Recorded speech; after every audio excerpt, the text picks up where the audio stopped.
Boa noite a todos. Boa noite também a todos aqueles que nos acompanham dos seus lares através do Facebook da Casa Forte da Caridade pela Salvação. É sempre uma grande alegria nós nos reunirmos aqui todas as sextas-feiras nessa casa de amor fraterno, onde neste mês estamos comemorando 118 anos e com essa alegria, motivados por essa energia, viu, Wilson? É que nós recebemos você, a sua esposa Tânia. Seja bem-vindo, já esteve conosco. Na noite de hoje nós estamos recebendo o Sr. Wilson Garcia, biógrafo de Pedro Camargo, Vinícius, um dos fundadores dessa casa. Então, se estamos aqui reunidos em nome de Jesus, hoje é graças a esses espíritos, esses expoentes do espiritismo aqui no Brasil, que nós estamos aqui e eles continuam, viu, Wilson, nos sustentando até hoje, né? Então seja bem-vindo.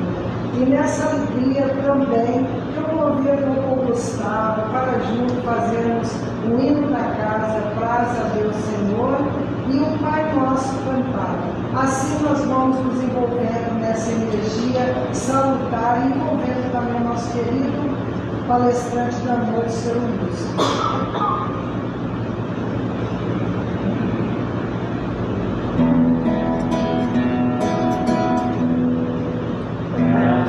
Deus que a sã doutrina que nesta casa se ensina, a alma nos esclareça, a alma nos esclareça, essa luz tão pequenina, cresça por graça divina, até que enfim resplandeça, até que enfim resplandeça. A alma é como um diamante, sendo polida e brilhante, em bruto não brilha, em bruto não brilha, não se distingue da terra, não descobre a luz que encerra, não mostra de quem é filha, não mostra de quem é filha.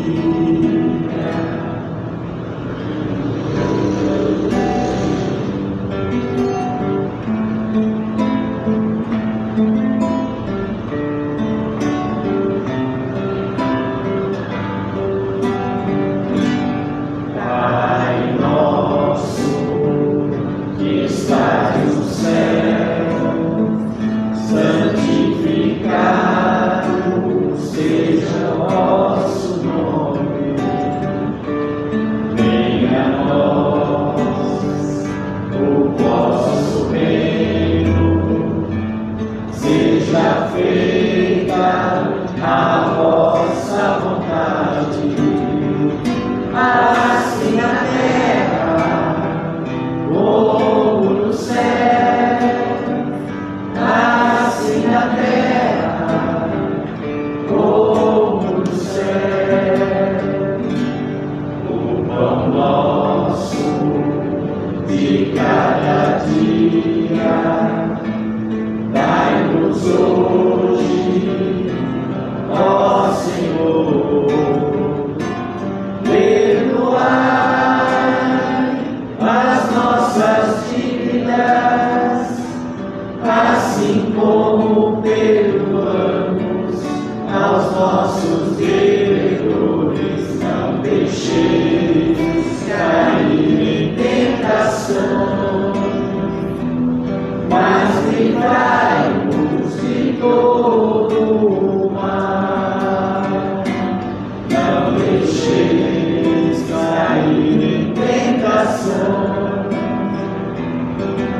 livrai-nos de todo mal.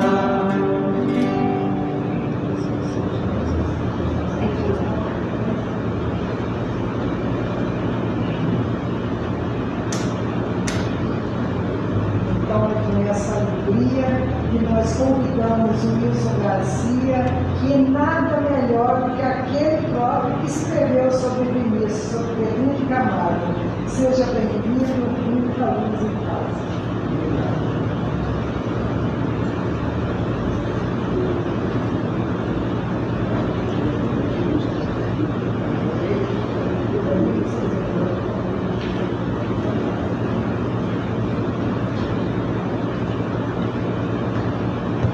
Boa noite.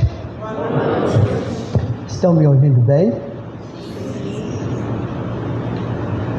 Me digam, eu estou em Piracicaba ou eu estou em Constituição?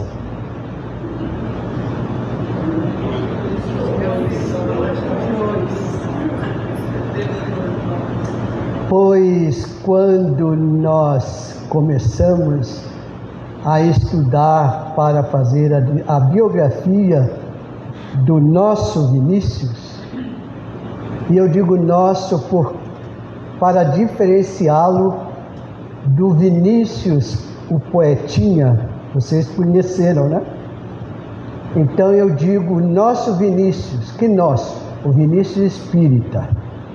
Pois quando eu comecei a fazer as pesquisas, junto com o meu amigo Eduardo Carvalho Monteiro, sobre Piracicaba e Vinícius, seu Pedrinho,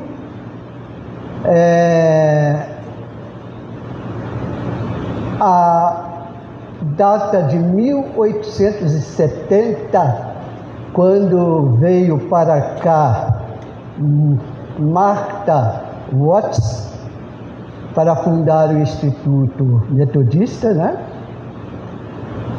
Aqui não era Piracicaba, tinha sido. Mudaram para a Constituição. Mas quando Vinícius nasceu, já era de novo Piracicaba. Coisas interessantes, né? Deixa eu perguntar uma coisa.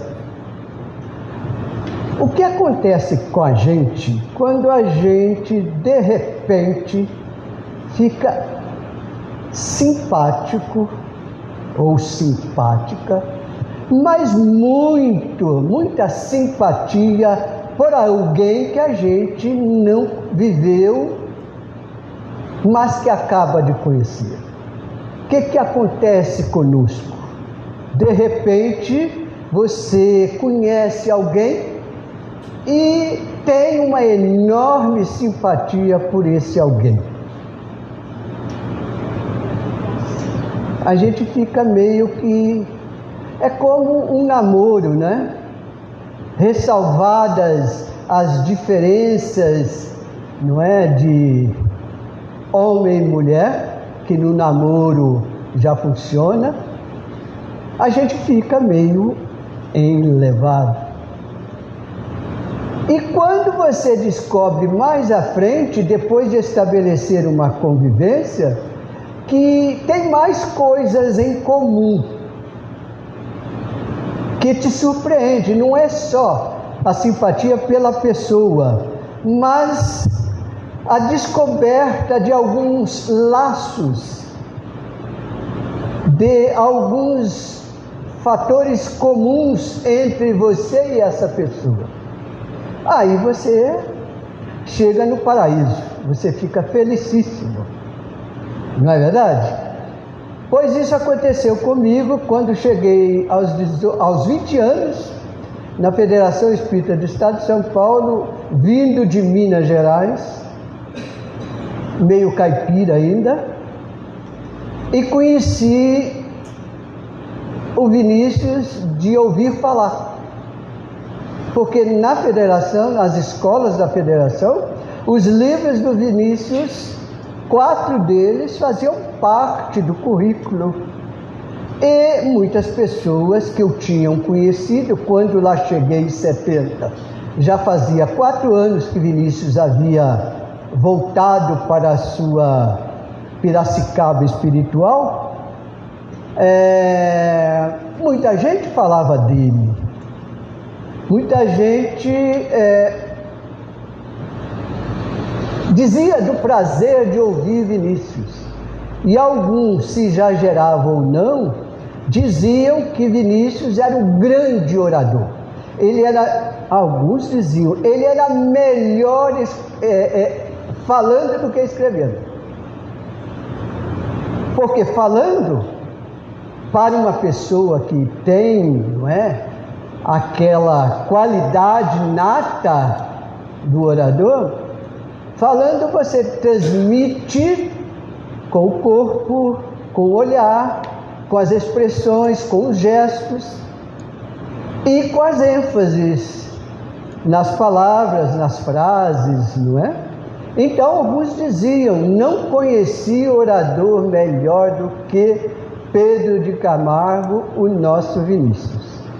O meu, o seu, de todos nós aqui. Então, isso tudo formava um conjunto de situações que nos levava a admirar cada vez mais o Vinícius. E fazia 4 anos que ele tinha desencarnado com seus 88 anos completos. Portanto, eu não conheci pessoalmente, mas com essa repercussão toda, a afinidade foi aumentando.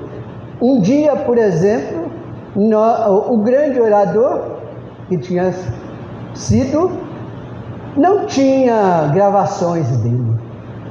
Naquela época, 1970, estava aparecendo no Brasil os gravadores portáteis de fita cassete, não é? Na época do Vinícius, eram aqueles gravadores de rolo, aquela fita enorme, não é? Que rodava num gravador enorme, grande. Pois um dia nós encontramos, não sei como, não sei com quem, mas encontramos uma gravação de uma palestra de Vinícius de 1950. E para ouvir aquilo, tinha chiado, precisava arrumar um toca-fitas de rolo, tinha chiado, você ouvia o Vinícius falando atrás, mas aquela chiadeira toda. Então foi uma verdadeira façanha conseguir baixar os ruídos para ter um mínimo de voz mais audível e compreensível. Então essas coisas alegram muito a gente. Pois bem, apesar da nossa amiga ter dito aqui que a Vinícius foi um dos nossos fundadores, na ata de fundação são 10 pessoas, não está Vinícius, mas ele é quase fundador. Ele é quase fundador. Por quê? Porque ele, pouco tempo depois, já começou a frequentar o Fora da Caridade Uma Salvação. Ele se tornou muito amigo do primeiro presidente, este sim fundador, junto com 9 pessoas, entre elas, se não me engano, 4 mulheres. Isso, olha que coisa extraordinária, para uma Piracicaba que tinha menos de 20 mil habitantes, a maioria das suas ruas de poeira, descalças, poucas, não é poucas casas.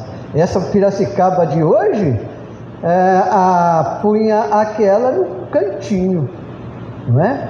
E 4 pessoas, o primeiro deles, um português de barba grande, pai de 12 filhos, que largou Portugal aos 18 anos, com uma mixaria, uma ninharia no bolso e veio para o Brasil porque ele não queria ser padre e a família queria que ele fosse padre e ele não queria. Então, para fugir disso, ele embarcou para o Brasil. Ao invés de sofrer lá, veio sofrer aqui. E ficou no Rio de Janeiro, lá. Depois quis fazer um sonho. Ele queria morar num lugar promissor, que pudesse ele realizar essa coisa toda. Se casou, veio para Piracicaba, à busca de encontrar alguma forma de sobreviver. Tempos depois ele voltou para o Rio para ver se conseguia um dinheirinho a mais para voltar para cá. Deixou a esposa e os filhos aí, ela costurando para fora. Não era assim que se falava? Costurar para fora. Naquela época, coitada sofrendo, de vez em quando ele aparecia e nascia depois mais um filho. E assim ele voltou para o Rio com a família. 3 filhas morreram de uma doença que graçou na época lá no Rio. Voltou para cá e assim foi.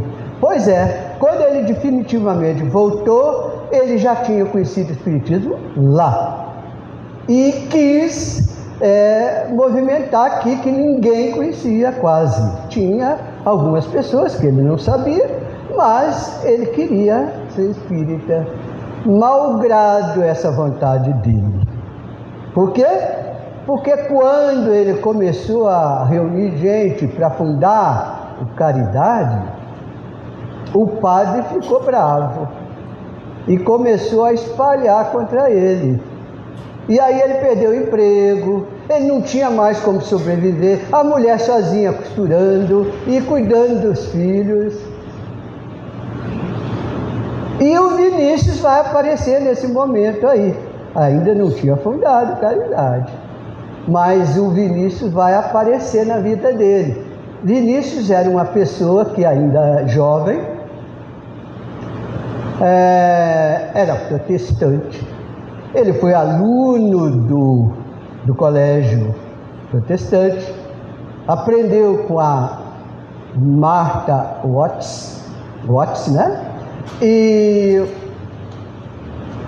admirava muito Marta, tanto é que ele deu o nome à primeira filha de Marta e, portanto, ele se tornou, né, o protestante, mas já com 20 e poucos anos, ele já queria buscar alguma coisa nova, diferente.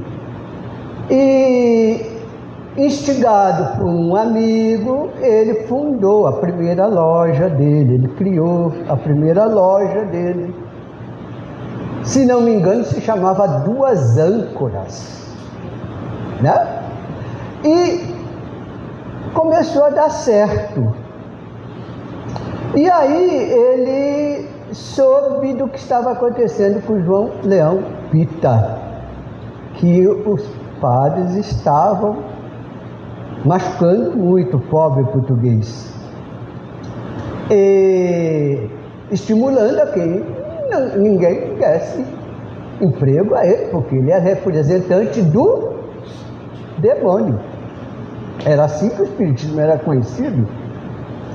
E o Vinícius deu emprego para o João Leão Pita, por causa disso mesmo, por causa dessa perseguição que faziam a ele. Quando o Pita, com mais 9 amigos, fundaram o Caridade, aqui nesta mesma rua, aqui neste mesmo lugar, é o único centro que eu conheço que está desde a fundação, 118 anos depois, no mesmo lugar. Acredito que o prédio passou por renovações, não é? Ampliações, tudo. Mas o lugar é o mesmo, nesta mesma bate-rua. Certo? Muito bem. E o João Leão Pita convenceu Vinícius de se tornar espírita.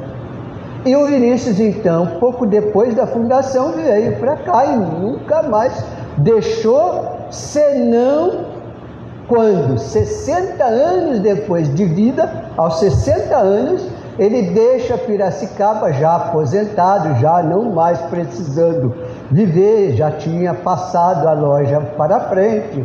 Ele deixa e vai morar na capital, mas nunca esquece Piracicaba, sempre vem a Piracicaba.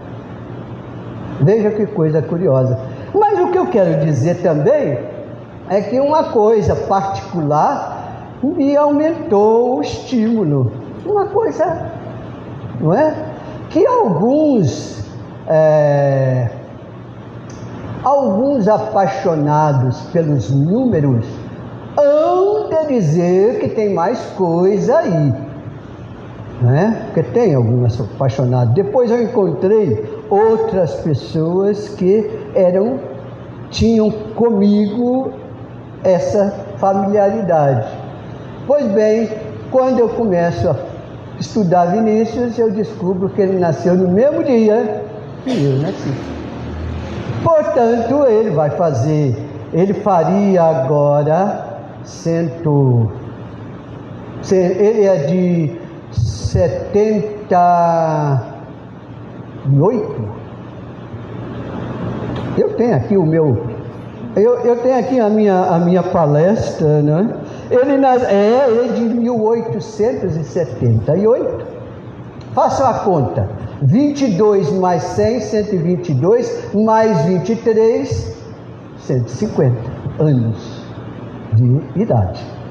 Não é? E Vinícius teve, ele ou eu, né? Tive a sorte de nascer no mesmo dia que ele. Só que 49 mais 22, 69, 71 anos depois. Mas saber que eu faço aniversário no mesmo dia do Vinícius me deixou mais entusiasmado ainda, né? Fazer o quê? E aí, então, nós levamos à frente essa batalha de escrever sobre Vinícius. Eu e o meu companheiro Eduardo Carvalho Monteiro, que já está no mundo espiritual. Não que ele fosse mais velho do que eu, não. Mas que desencarnou aos 56 anos de idade. Não é? Mas viemos muitas vezes a Piracicaba. Muitas vezes. Estivemos em muitos lugares, conversando com pessoas, na redação do jornal, nos arquivos do jornal, fazendo levantamento, com pessoas que o conheceram e que se tornaram espírita com Vinícius, por Vinícius. Um deles, eu vinha conversando com a nossa Marina, agora há pouco, era o Leandro Guerrini. Quando vinha a Piracicaba com o Eduardo para essas atividades de pesquisa, de levantamento de informações, e a gente usava os fins de semana para isso, porque durante a semana a gente tinha que ganhar o pão. Então, a gente aproveitava para fazer esses contatos. E conhecemos o Leandro Guerrini em sua casa já na altura dos seus 80 anos. O Leandro que frequentou aqui, depois que ouviu aqui uma palestra de Vinícius. E é interessante, porque o Leandro trazia a esposa para frequentar, voltava para cá, depois vinha buscá-la. Ele fez isso durante um bom tempo. E disse-nos ele que um dia ele falou: eu vou entrar aí para ver o que acontece aí dentro. E o Vinícius estava falando. E o Vinícius despertou nele coisas que não tinham sido despertadas ainda. Sentimento, sensações, curiosidades. E não é que a partir daí ele começou também a estudar o Espiritismo? passou a frequentar a casa e nunca mais deixou. Disse-nos a Marina que contam que ele ficou mais espírita do que a esposa, por conta de uma palestra do Vinícius. O Vinícius tem coisas muito curiosas na vida dele. É muito difícil a gente falar, porque nós temos um perigo de ser excessivamente simpático e florear a coisa. E com uma preocupação de manter o sujeito vivo na memória, mas um sujeito que tinha os pés no chão, que era humano, que se casou 2 vezes. A primeira esposa faleceu, deixando uma filha, muito jovem ainda, a esposa. E ele mais tarde, outra coincidência, ele vai casar com Dona Miciota, que era de onde? Das minhas Minas Gerais. De que cidade? Da cidade de Juiz de Fora, vizinha com a minha, que naquela época era a grande cidade do estado de Minas. Belo Horizonte não existia, ela só foi fundada depois. E nós, que somos da mesma região, uma região que a gente fala de boca cheia, Zona da Mata Mineira, próxima de onde? Do Rio de Janeiro. De Juiz de Fora ao Rio de Janeiro é um pulo. Depois que fundaram Belo Horizonte era 2 vezes mais longe do que o Rio de Janeiro. Então todo juiz forano ia para a praia no Rio de Janeiro. Costumava ir de madrugada, pegava um ônibus, 2 horas depois estava no Rio, tomava o banho, fazia, ficava na praia, à tarde pegava o ônibus de volta e estava aí Juiz de Fora. Bom, Dona Micieta era de lá. Juiz de Fora tem umas coisas curiosas. Lá tinha uma das primeiras indústrias têxteis do país, da América do Sul. Grande. Naquela época não tínhamos energia elétrica. Não tinham. Estava sendo criada nos Estados Unidos, na Europa. Já tinha alguma coisa, mas no Brasil ninguém. E só para encher a linguiça, né? E o proprietário dessa grande indústria têxtil, que era tudo, não tinha energia, então era tudo na mão, né? Na mão. Tinha máquina, mas era no muque. Então, ele foi aos Estados Unidos e lá conheceu as primeiras, como chamam? Turbinas de geração de energia elétrica, hidráulica, né? Através da água.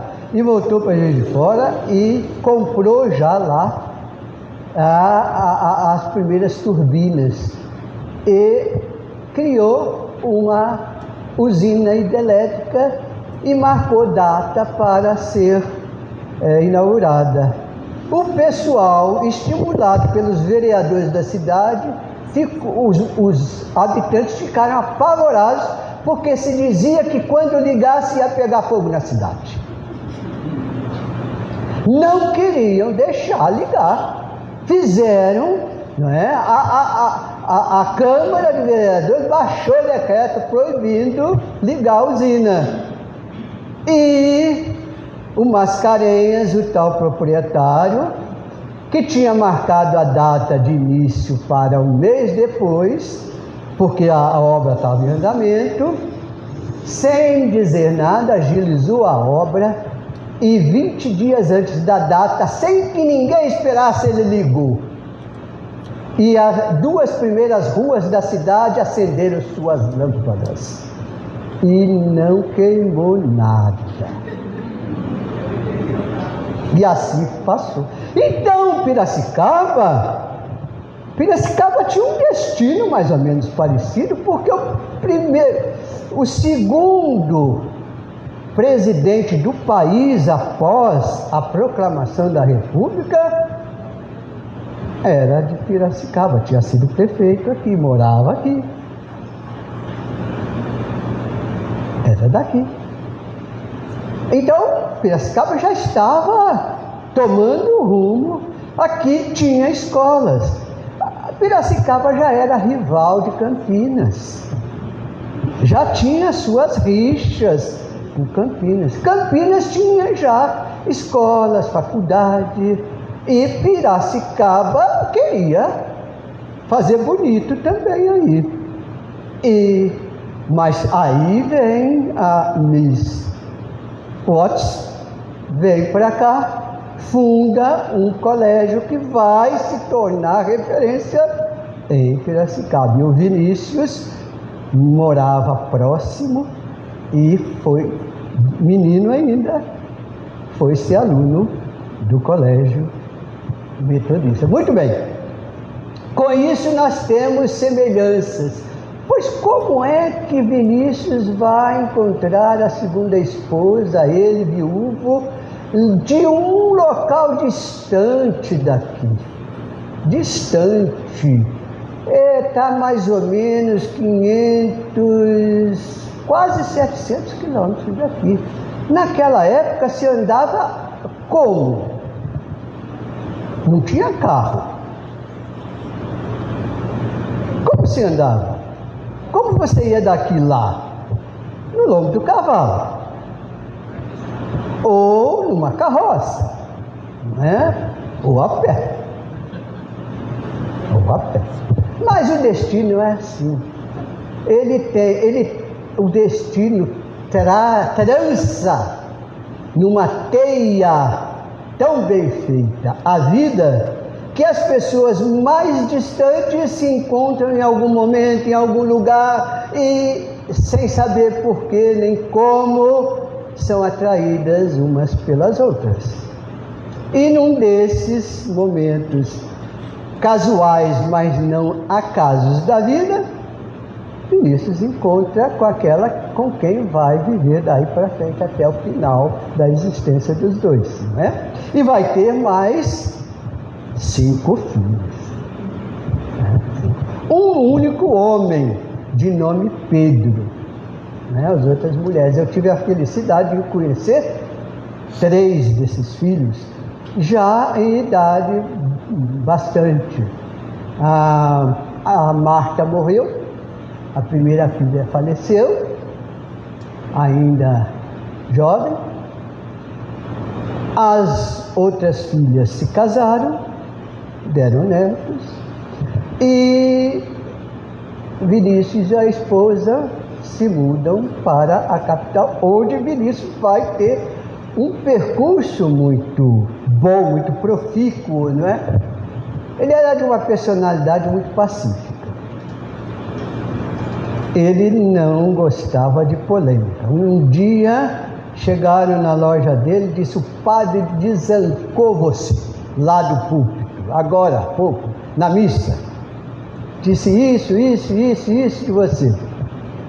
Ele falou: tá bom, ele me conhece, ele sabe quem eu sou, eu não vou falar nada, fique ele com aquilo que ele acha que deve. E largou para lá, né? A gente, por muito pouco, ia lá na porta brigar com ele, né? Tirar satisfação, né? E se fosse bolsonarista de um lado, lulista de hoje, dava arranhão, dava briga, não é? E às vezes, morte. Bom, Vinícius era assim. Agora, na vida espírita dele, ele era uma pessoa assim que Piracicaba era o grande amor da vida dele, mas ele não se limitava a Piracicaba. Ele fez relacionamento com várias pessoas espíritas de cidades ao redor.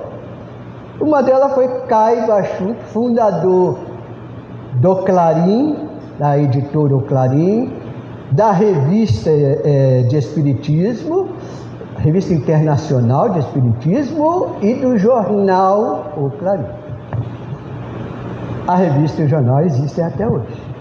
E ele fez Ele começou esse trabalho em 1905, um ano antes do Caridade. E o jornal dele ganhou força. E depois a revista ganhou força ainda, porque a revista trazia notícias e trabalhos de espíritas da Europa. Espíritas de renome já na época. Espíritas que são pioneiros do espiritismo logo após Kardec. Kardec desencarnou em 1869, né? Muito bem. Então, o Vinícius se relacionava e ele passou a escrever no Clarim. Ele tinha admiração pelo Caiba Schutter, o fundador do Clarim, que por sua vez era um carioca descendente de suíços, que, tendo uma doença no Rio, teve que procurar outros lugares, outros ares, que fossem melhores para a saúde dele. Pegou um trem sem destino e veio parar em Matão. Matão, vocês conhecem, aqui perto de Araraquara. Matão, naquela época, era Matão. Hoje é uma cidade progressista, né? Naquela época era mato, era distrito de Piracicaba. Pois ele instalou-se ali, criou a sua farmácia. A farmácia daquela época não tinha comprimido, não tinha... Era tudo manufaturado. E ele virou o primeiro farmacêutico daquela região. E aí ele passou a trabalhar, conheceu o espiritismo, logo se jogou na divulgação do espiritismo, diferentemente de Vinícius. Caibar não deixava a coisa passar, não. O padre falou mal dele, ele vai lá e rebate tudo que o padre falou. Via o bispo lá de São Carlos, porque o bispado era lá. Via o bispo e falava, ele ia lá e falava. De público, no público. Ele falava, ele fazia as palestras dele. Ele não fazia com violência, mas ele defendia os princípios e a dignidade humana com muita ênfase. E quando ele fundou o primeiro jornal, ele fazia coisas extraordinárias. Imagina que naquela época as impressoras eram conhecidas pelo nome de impressora de soco. Que é isso? Era uma impressora que para imprimir precisava de gente muito forte, que levava e trazia a prensa. Ela tinha um movimento mecânico, mas precisava de alguém que fizesse esse esforço. Daí o nome impressora de soco. Imagina, a eletricidade ainda não tinha chegado em Araraquara, quanto mais em Matão. Muito bem. Pois o Caiba Schutter comprou os tipos móveis, aprendeu, fazia, escrevia, imprimia e ia distribuir na rua para divulgar o espiritismo. E o que ele fazia, por exemplo, nas datas conhecidas, não é? Como, por exemplo, finados. O que ele fazia nos finados? Ele ia para a porta do cemitério e distribuía o jornal de graça para todo mundo. Claro, os padres ficavam malucos com isso. Ficavam malucos. Pois um dia teve um padre que chamou o pessoal todo da paróquia em Matão e fez uma passeata com velas grande para chegar na porta do Caibar e fazer um grande comício, desancando a lenha nele e no espiritismo. Por quê? porque ele acreditava que estava atacando o diabo.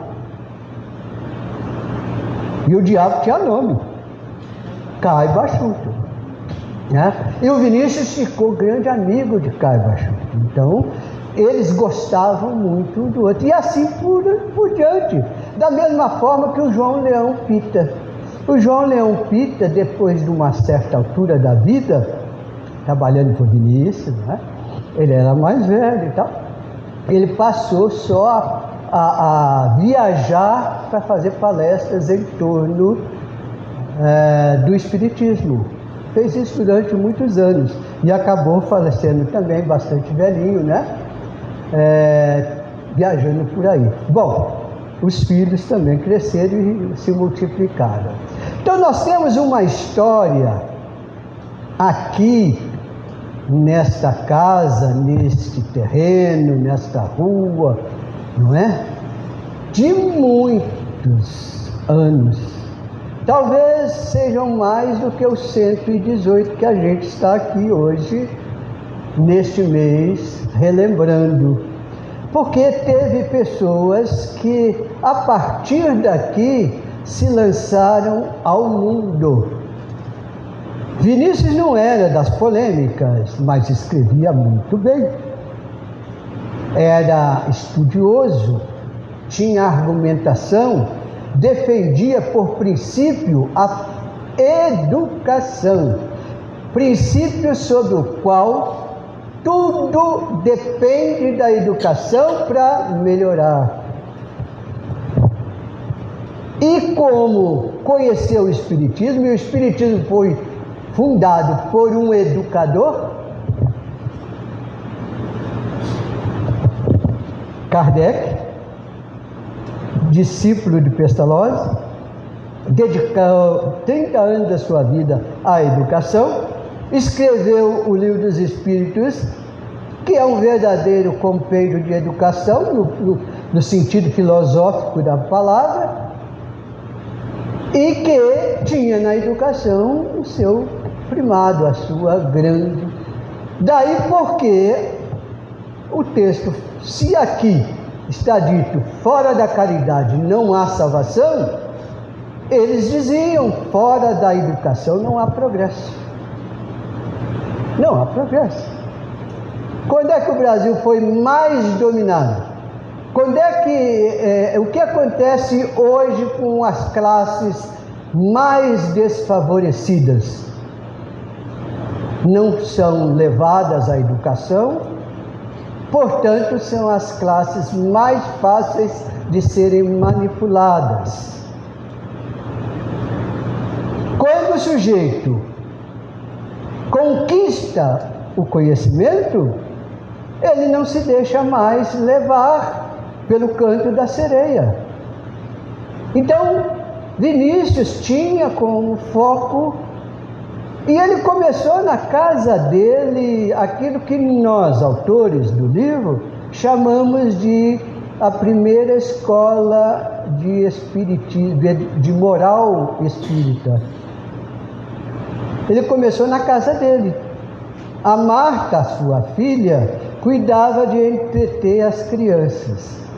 E ele cuidava de transformar os ensinamentos espíritas de forma a ser compreendido pelas crianças da época.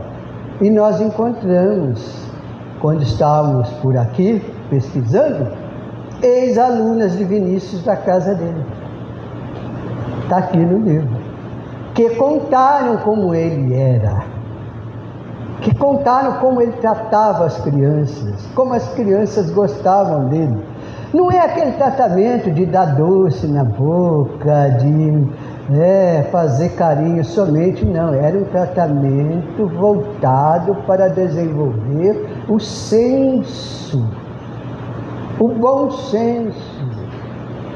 Fazer com que as pessoas aprendam a pensar e alcancem, num futuro, a sua capacidade de decidir pelo que julga ser melhor para ela. e não deixar que outras pessoas decidam. Porque quando outras pessoas decidem o que você quer, o que você tem que querer, o seu destino, o seu futuro, não é você o autor disso. E muitas coisas acontecem neste meio. Me lembro do grande cirurgião do coração que fez o primeiro transplante aqui no Brasil. Como ele chamava? Eu não ouvi. Zerbini. Ele é um caso fora da curva. O pai era médico. O pai queria que ele estudasse medicina. Ele não queria. Mas para não contrariar o pai, foi estudar medicina, já pensando lá na frente, eu vou fazer o que eu quero. Estudou medicina, se apaixonou pela medicina. E se tornou o primeiro cirurgião no Brasil a fazer um transplante de coração.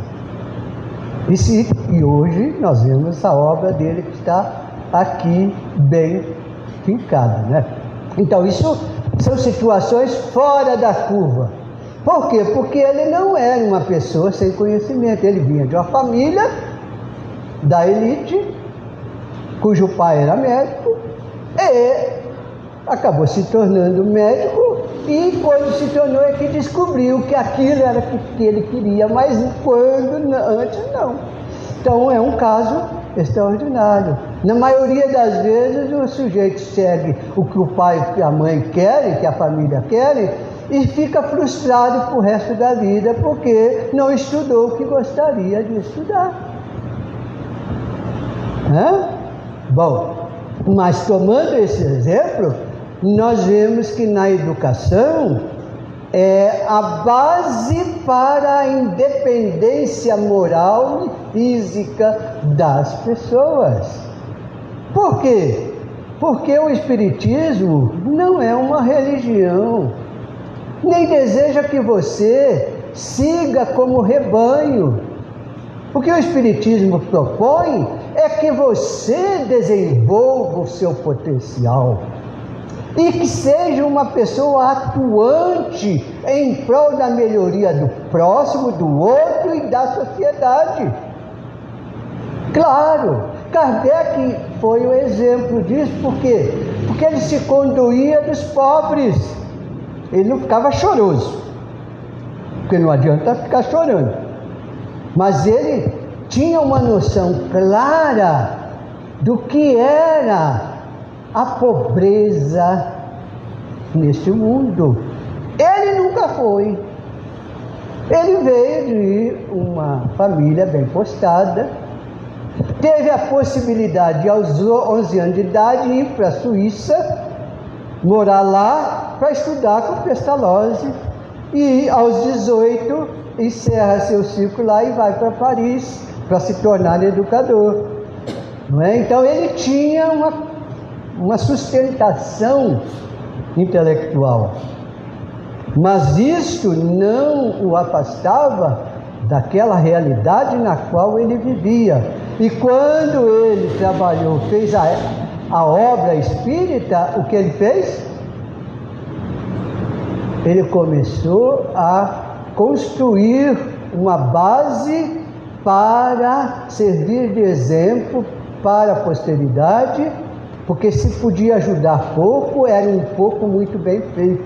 Ele estava fundando uma vila num terreno grande que ele comprou, ia construir casas para abrigar os velhos desamparados, a velhice desamparada, com o dinheiro dele, com tudo dele.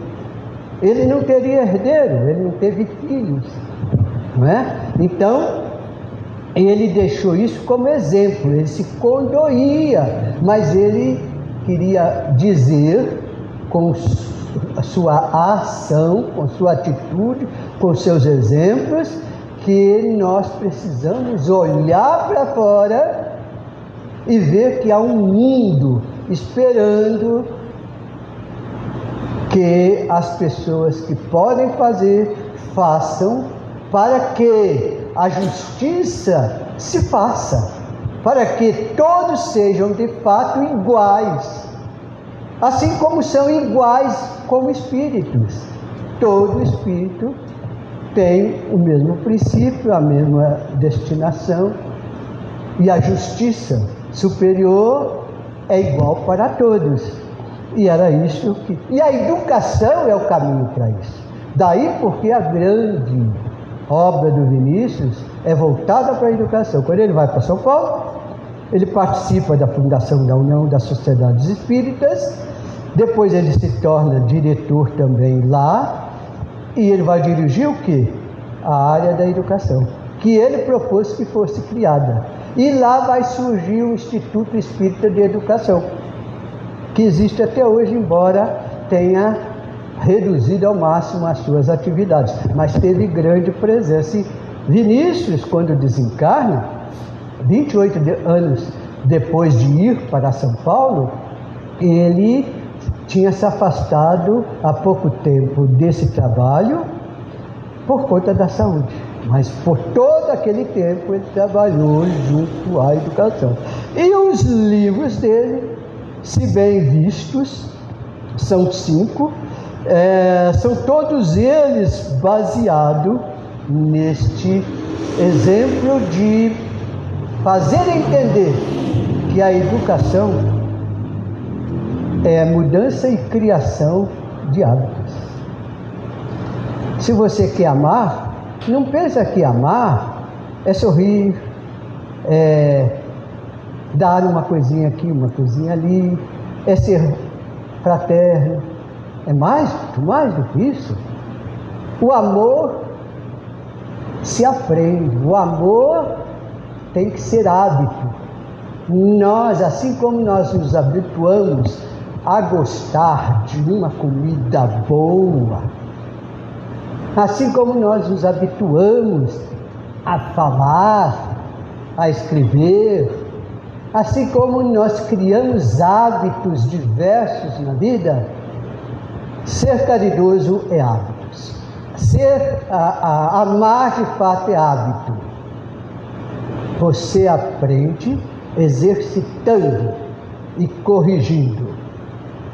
Ninguém nasce grande, nem mesmo quando os espíritos superiores encarnam num planeta como o nosso, nascem aqui sem nenhuma outra necessidade, porque eles já aprenderam muito. Não, quando reencarnam, a vida no corpo físico, a vida em sociedade, a vida comunitária, exige aprendizado. E você vai aprender. Então você, para eliminar um defeito moral, você precisa adquirir o hábito de substituir o defeito moral por uma virtude equivalente. E isto é exercício e hábito. Minha gente, eu sei que já está na hora, então resta dizer um grande abraço para todos, muito obrigado, e que Vinícius continue nos esperando nessa existência. Até uma próxima.